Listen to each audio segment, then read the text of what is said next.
It is my great pleasure to welcome you here, and without further ado, I'd like to introduce you to someone who is new here at Live Comedy Tuesdays, my new friend, Bear Love.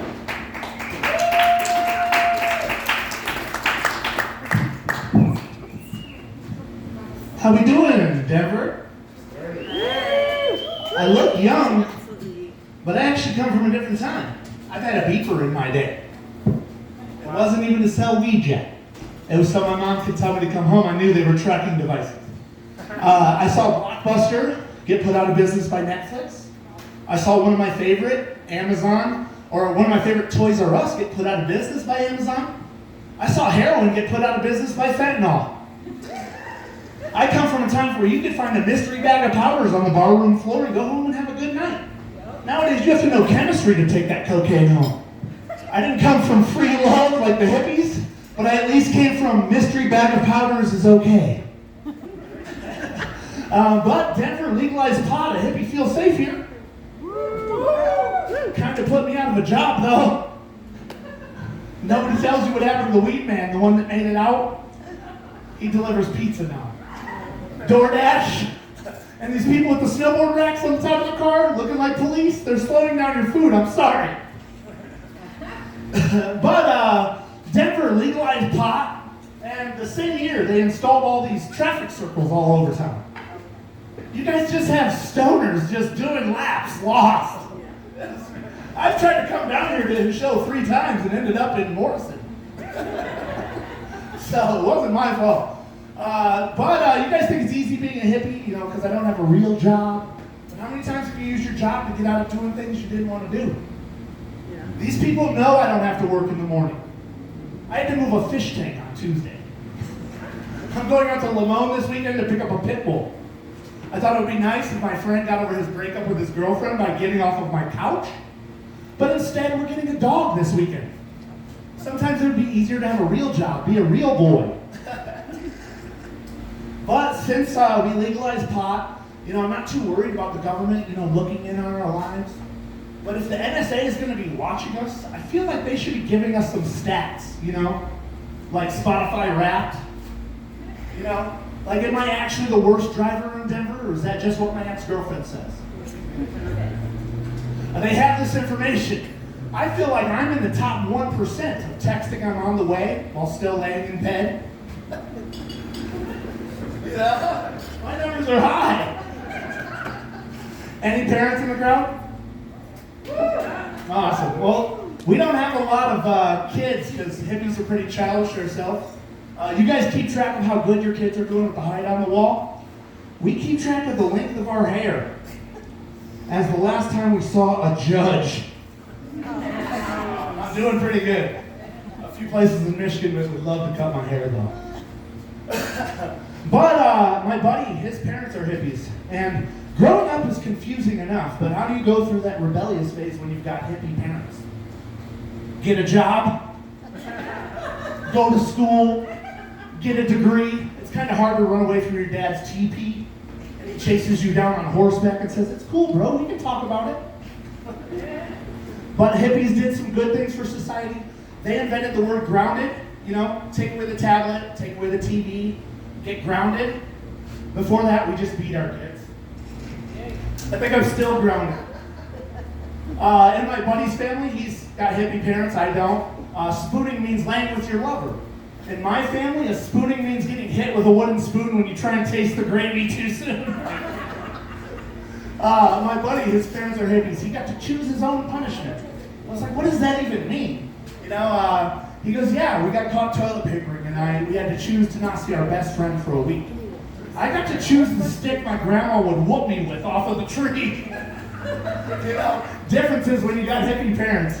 You know, and I took my hippie friends to Burning Man, and I'm going by Bear Love, which is not my birth name. And their names are Blu-ray and Soulmar. Their parents are hippies. And they were like, what's our Burning Man name? What's our Burning Man playa name? And they realized they kind of already came with Burning Man names. Their parents are hippies. Blu-ray and Soulmar is their names. So the whole Burning Man, they went by Bob and Sam. You go by Bob, I'll go by Sam. It was perfect. Like I said, you guys put me out of work when you guys legalized pot. I used to grow pot high up in the Colorado Rockies, double meaning. And the worst thing that can happen when you're growing pot is the police to show up, right? A close second, we found out, is you can run out of Kool-Aid.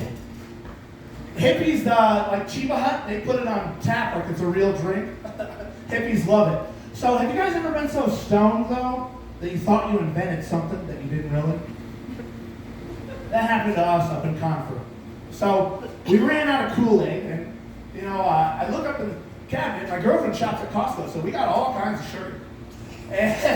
But I look up there, and there's no tea, or there's no Kool-Aid. But all these hippies had brought tea, and so the clock started ticking. I'm like, oh, I can put the sugar water and flavor it with tea, which is better than the artificial flavors of Kool-Aid, right?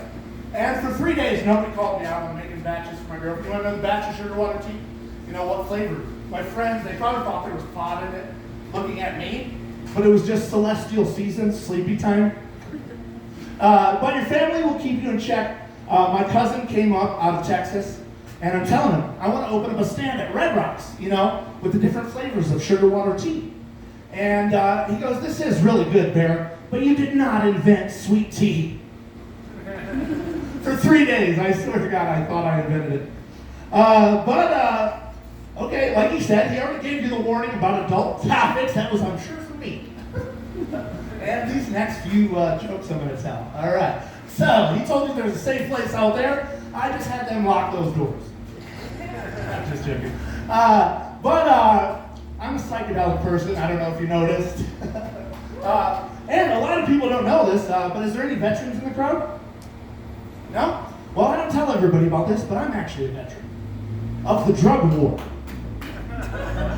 Yeah, once they caught me at Red Rocks. It was catch and release, though. I only did 3 months. And like I said, if you're doing psychedelics, so we ended up out at Burning Man, like I was telling you, and I start to do some LSD with my friends, which Burning Man is like Disneyland for people on acid.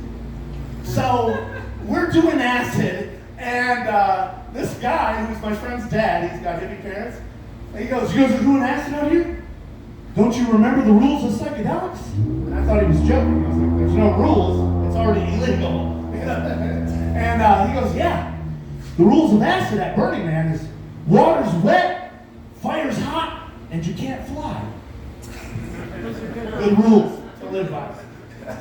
And I said, okay, all right, good thing. And he goes, and if you're at Burning Man, don't forget your goggles.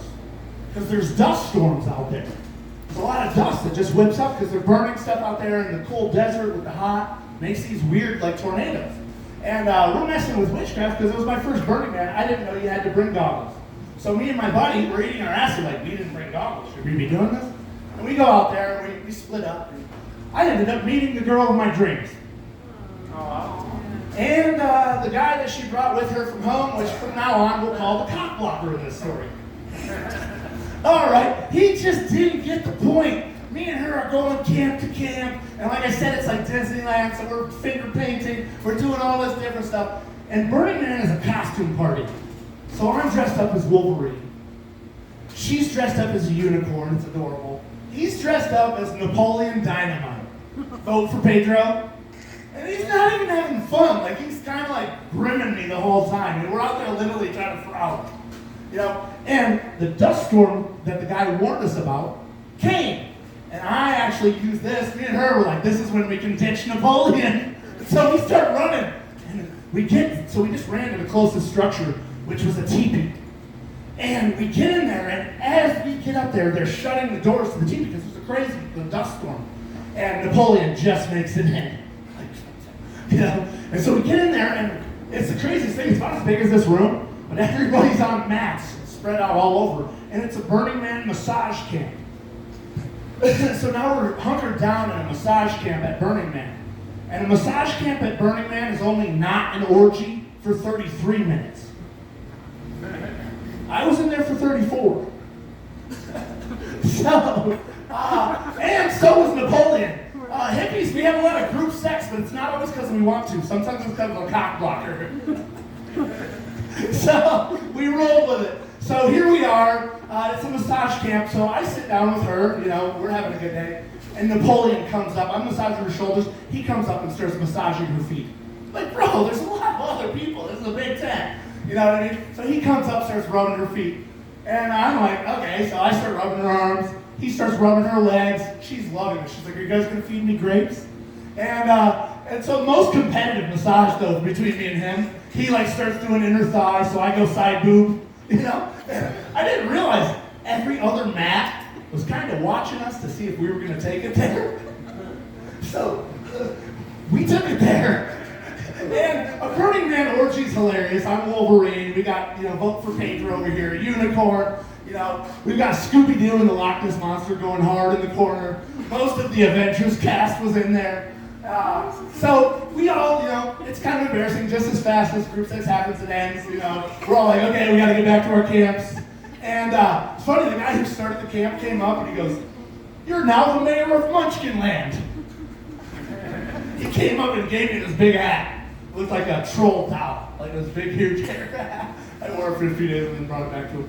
But I think he was like planning on having this happen at his massage camp the whole time. He just waited for a bear to push that domino over. So he said, "You're the mayor of Munchkinland." And it's funny because I ended up partying with my love and my cockblocker, and I said, "I'll meet you back." We ended up not seeing each other for a couple days. And when I ran into him, they were like, "Bear, guess what?" And I said, What? We're going back to Munchkinland?" And she goes, "No, look, he proposed to me." And I had a moment of clarity, my love. In that moment, I realized I was the cockblocker. And that was his wife to be. So, my buddy, he forgot his goggles too, he's on the same LSD. He ends up on the edge of Burning Man. It's a C, the whole thing's like a C. So he gets out, it's A, B, C, D, E, F, G. He's out at L. He's out way at the landfill camp. It's way out there. And he said, there's different theme camps. Some of them are jokes. Some of them, there's yoga camps, there's food camps, there's different camps. He finds a camp written in Christmas lights that says, "Anal Blah Camp." He gets a little closer and he can read that the lights say "Anal Bead Camp." He thinks it's a joke, he's on LSD. So he walks in there and he goes, not a joke, somebody on a table. And makes a gesture. She looks at him and looks at the other table. There's a whole bunch of anal beads, all shapes and sizes. KY jelly and some gloves. And he's a pretty funny guy, and he's on LSD, which is not a sexual drug. So he goes in there and he's like, "Am I going to run or am I going to do this?" And he thinks she's going to make a joke about it, but no.